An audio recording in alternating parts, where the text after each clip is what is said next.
সাব্বাস জুবিন যুগৰ যুৱ প্ৰজন্ম আপোনালোকক মই সেলুট জনাইছো এশবাৰ সেলুট এনেকে নিহব্দতাৰে জুবিন গাৰ্গক আমি অতীত হৈ যাবলৈ নিদিও আপোনালোকে যিদৰে জুবিন গাৰ্গৰ ন্যায়ৰ দাবীত পুনৰ সচ্চাৰ হৈ উঠিছে সেয়া প্ৰশংসনীয় সেয়া আদৰণীয় কাৰণ নতুন প্ৰজন্মই দেশ সলাবও পাৰে কালি গলাঘাটত প্ৰতিধ্বনিত হৈছিল জয় জুবিন দা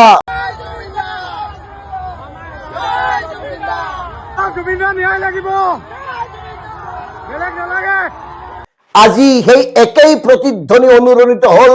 টিহুত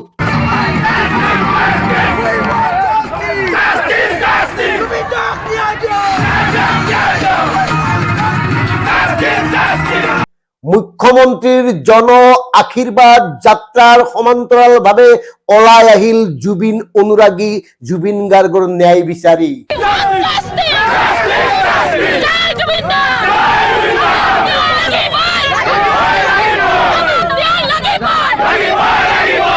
ন্যায় বিচাৰিব লাগিবই কেলেই নিবিচাৰিম এনেকে জুবিন গাৰ্গক হৈ যাব দিব ছমাহ সম্পূৰ্ণ হ'ব 19 মাৰ্চত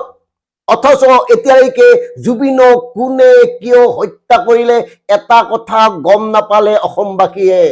এতিয়ালৈকে ছিংগাপুৰত জুবিন গাৰ্গৰ লগত ইহঁতত থকা গোটেই কেইগৰাকীক গ্ৰেপ্তাৰ কৰা নহল এই প্ৰশ্নৰ উত্তৰ দিব লাগিব অসমৰ মাননীয় মুখ্যমন্ত্ৰী ডাঙৰীয়াই কাৰণ মুখ্যমন্ত্ৰী ডাঙৰীয়াই সদম্বে ঘোষণা কৰিছিল যে জুবিন গাৰ্গক যদি ন্যায় দিব নোৱাৰে নিৰ্বাচনৰ পূৰ্বে তেতিয়াহলে ভাৰতীয় জনতা পাৰ্টিক ভোট দিব নালাগে নিৰ্বাচন সমাগত এপ্ৰিলত নিৰ্বাচন হ'ব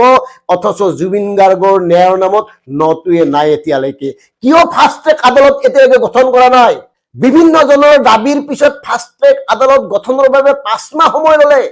5 মাহ পিছত কোৱা হল ফাষ্ট ট্ৰেক আদালত গঠন কৰা হ'ব কিন্তু আজিলৈকে কিয় গঠন কৰা নহল বা কি পৰ্যায়ত আছে ফাষ্ট ট্ৰেক আদালতৰ বিচাৰ প্ৰক্ৰিয়া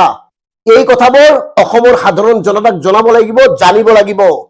একাংশ ন্যস্তস্বাৰ্থ সুবিধাবাদী জুবিন গাৰ্গৰ ঘনিষ্ঠ বন্ধুৱে এতিয়া জুবিন গাৰ্গৰ ন্যায়ৰ প্ৰসংগ উত্থাপন কৰিলে কয় তোমালোক কাৰ এজেণ্ট আৰে এজেণ্ট হ'ব লাগে কাৰোবাৰ জুবিন গাৰ্গৰ ন্যায় দাবী কৰিলে কাৰোবাৰ এজেণ্ট হয় কি এইবিলাক নেৰেটিভ সৃষ্টি কৰিবলৈ আহিছে আপোনালোকে স্পষ্ট কথা কংগ্ৰেছ বিজেপি এজিপি তাৰ লগত আমাৰ মতলব নাই আমাৰ মতলব হল মুখ্যমন্ত্ৰীয়ে কোৱাৰ দৰে নিৰ্বাচনৰ আগত জুবিন গাৰ্গৰ ন্যায় লাগে সিম্পল কথা সহজ কথা সিধা কথা এই যে বিশিষ্ট লোকসকলক নিমন্ত্ৰণ কৰিছিল এছআইটি সেই বিশিষ্ট লোকসকল কিয় এতিয়া মনে মনে থাকিল তেখেতসকলৰ পৰা জানিব খোজো কি পৰ্যায়ত আছে জুবিন গাৰ্গৰ ন্যায় প্ৰক্ৰিয়া সৰকাৰি সুবিধা গ্ৰহণ কৰে সৰকাৰেৰ পক্ষত ওকালতি কৰে জুবিন গাৰ্গক কেবল ৰাজনৈতিক আহিলা হিসাবে ব্যবহাৰ কৰিব খোজা আপোনালোকক ধিক্কাৰ দিছো যিসকলে জুবিন গাৰ্গক ইতিমধ্যে ব্যবহাৰ কৰিছে গতিকে সেই কাৰণে আমি ডিকে বিবেকতে এই ৰাজপথলৈ ওলাই অহা জুবিন অনুৰাগীসকলক 100 লাখ বাৰ সেলুট জনাই ধন্যবাদ জনাইছো কাৰণ আপোনালোকে এই যুঁজখন আগুৱাই নিব লাগিব এনেদৰে নীৰৱে নিতালে জুবিন গাৰ্গক অতীত হবলৈ দিব নোৱাৰি নিদিও এয়া সংকল্প এয়া প্ৰতিজ্ঞা প্ৰতিগৰাকী জুবিন অনুৰাগীৰ ভাল লাগিছে দেখি টিহুৰ এই সকলক ভাল লাগিছে গলাঘাটৰ এই সকলক ভাল লাগিছে যিসকলে ওলাই আহিছে আমি আশা কৰিম ৰাজ্যৰ প্ৰতিটো প্ৰান্তৰ লোকসকলে মুখ্যমন্ত্ৰীক প্ৰশ্ন কৰক মুখ্যমন্ত্ৰী ডাঙৰীয়া আপুনি কৈছিল নিৰ্বাচনৰ পূৰ্বে ন্যায় দিব ন্যায় ক'ত কি পৰ্যায়ত আছে জুবিন গাৰ্গৰ ন্যায় প্ৰক্ৰিয়া কথাবোৰ সুধিব লাগিব এনেই জুবিন গাৰ্গক এৰি দিব নোৱাৰি জুবিন গাৰ্গ মৰি গ'ল সিম্পল আদালতে ন্যায় দিব এই ধৰণৰ কথা কৈ জুবিন বিষয়টোৰ পৰা ফালৰি কাটিলে নহব পলাবলৈ চেষ্টা কৰিলে নহব ডাঙৰীয়া সকল কাৰণ জুবিন গাৰ্গ কোন আছিল কোৱাৰ প্ৰয়োজন নাই আপোনালোকৰ এই নহয় একতা জীৱনত জুবিন গাৰ্গৰ এয়া আঙুলিটো নাপায় গতিকে আমি সেই কাৰণে কৈছো জুবিন গাৰ্গক এনেকে অতীত হবলৈ দিয়া নহব জুবিন গাৰ্গক এনেকৈ অতীত হবলৈ নিদিয়ে লাখ লাখ জুবিন অনুৰাগীয়ে তাৰ ভিতৰত ডিকে ইফেক্ট অন্যতম কাৰণ মুখ্যমন্ত্ৰী ডাঙৰীয়াই ক'ব লাগিব কাৰণ তেখেতে কৈছিল 5 বছৰ আগৰ পৰা জুবিনৰ হত্যাৰ পৰিকল্পনা চলি আছিল কোনে কৰিছিল কিয় কৰিছিল এই কথাবোৰ ক'ব লাগিব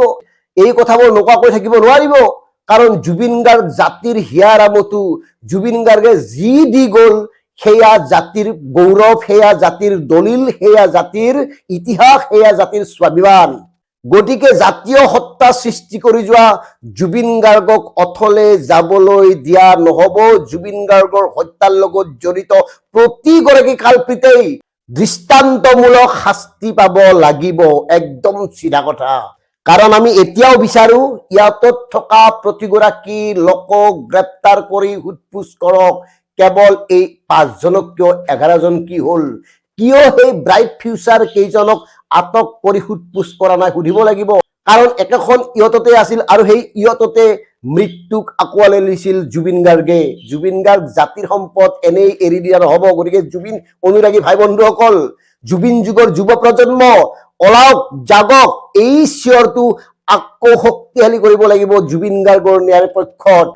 কাৰণ ৰাজনীতি কৰা লোকসকল তেওঁলোক যি দলৰেই নহওক, তেওঁলোকৰ এটাই মতলব, এটাই ধান্দা, ৰাজনীতি, ক্ষমতা। তাত বাহিৰে তেওঁলোকৰ কোনো জাতীয় দায়িত্ব নাই। গতিকে জাতীয় দায়িত্ব অনুভৱ কৰা, জাতিক জগাই তোলা, জাতিৰ বিপদৰ সময়ত জাতিৰ কাষত থিয় হোৱা জুবিন গাৰ্গক এনেকে আমি অতীত হবলৈ নিদিওঁ। ধন্যবাদ। জয় অসম, জয় জুবিন দা।